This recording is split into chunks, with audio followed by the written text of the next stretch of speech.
Okay, today we're going to be taking a look at the classic Everlong by Foo Fighters, so let's just go straight into it. First things first, your low E string tuned to a D, so we're in drop D tuning. And what you do is you put your first finger on the 9th fret of the A string, first finger on the 11th fret of the D string,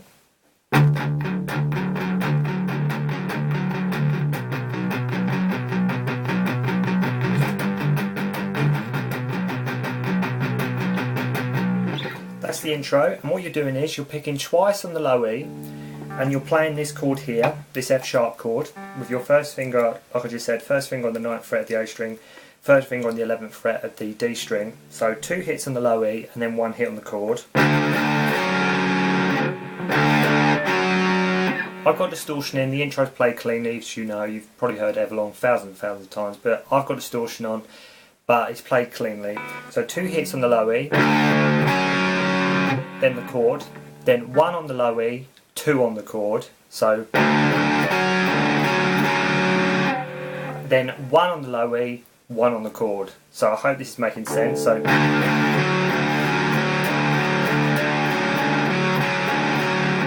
okay, and then what you do is you keep this chord and you move your first finger up, so you're fretting the 9th fret of the E string as well.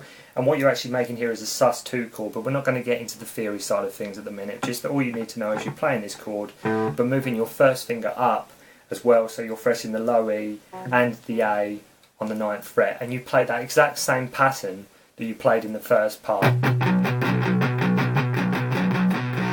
Okay, so that's the first part of the intro. Then you slide this sus2 chord down here to the 5th fret, and what you do is 2 hits on the E, and then 1 on the chord below, this D here.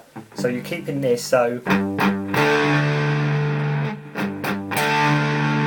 okay, then 3 hits on the E, then 1 on the chord, then 1 on the E. So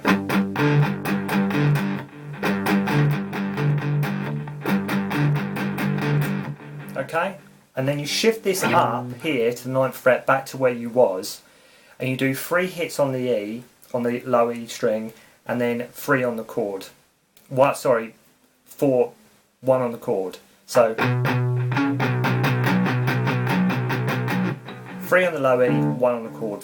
Do that 4 times. I hope all this is making sense. So to play it, if you watch me slowly, and hopefully it makes sense, so then same pattern.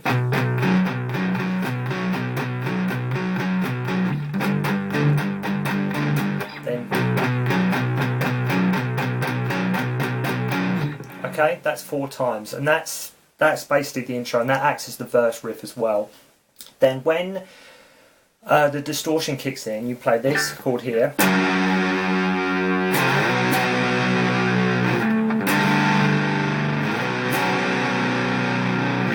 Okay, so what you're doing is you're taking your second finger, put it on the 4th fret of the low E string.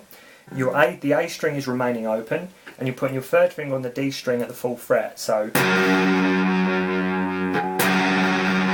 then you slide whatever finger you prefer, 1st, 2nd, 3rd, doesn't really matter, but put it on the 9th fret, bar it, because we're in drop D tuning, so we can make it B here, across the E, A, and D string.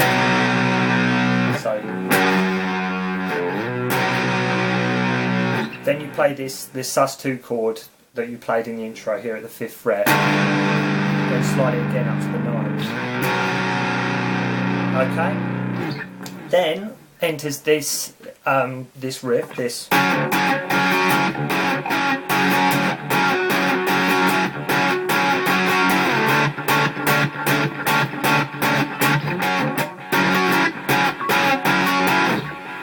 what you're doing is if you put your first finger across the A, D and G strings on the 9th fret, and put your 3rd finger on the 11th fret of the D string,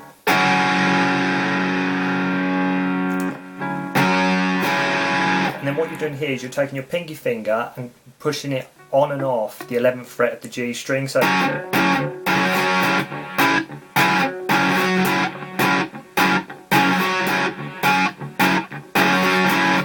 do that, then you slide down to here, which is first finger on the A string at the 5th fret, third finger on the D string at the 7th fret, and second finger on the sixth string, on the G string of the 6th fret.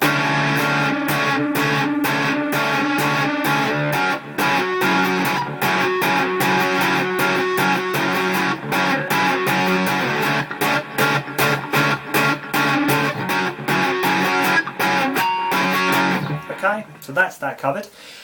Moving on, just trying to think what other... Right, so the chorus bit, we start with octaves. And most of you should know how to play octaves, but what you're doing here, you put your first finger on the A string at the 4th fret, third finger on the G string at the 6th fret, and what you're doing is you're muting out this D string in the middle, and you're playing an octave. So all you're playing here is these 2 C sharp notes. So that's an octave. And they're the only 2 strings you want to hear, the A string and the G string. But use your first finger to cover up this D string here, so to kind of mute it with the undercross of your finger. So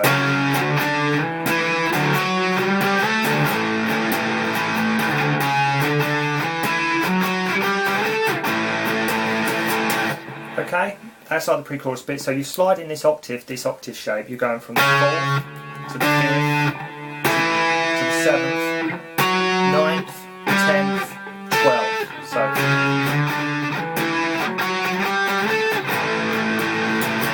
and then you're barring the 7th fret on the E, A, D strings.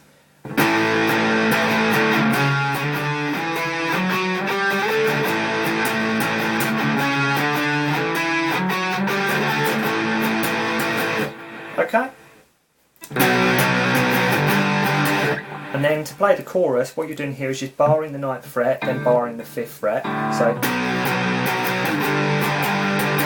then you play this D shape here, which is first finger on the G string of the 2nd fret, third finger on the B string of the 3rd fret, and it doesn't matter about hitting all these low strings because you're in drop D anyway and you're playing a D chord. So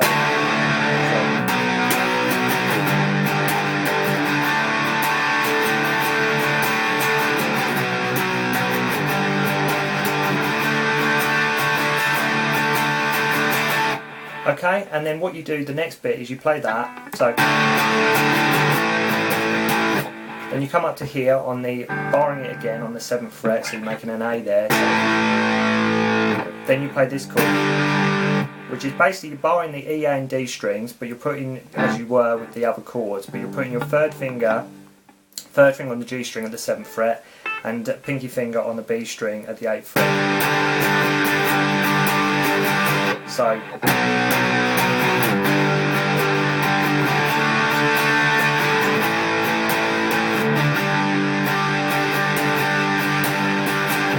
then it's back into the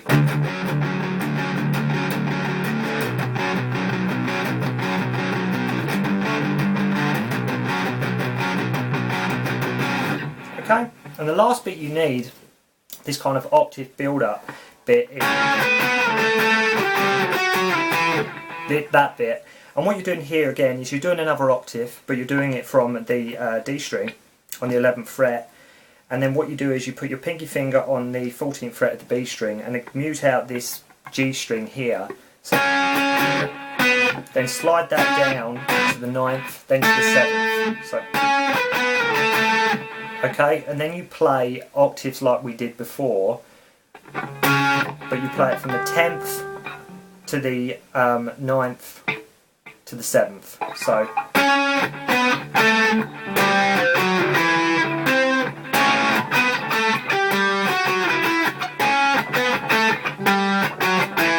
and that's all the parts you need for Everlong. I say I haven't gone into the theory so much. All I'm teaching you here is the parts for Everlong that you need, that you can put it all together, jam out the song and just have fun with it.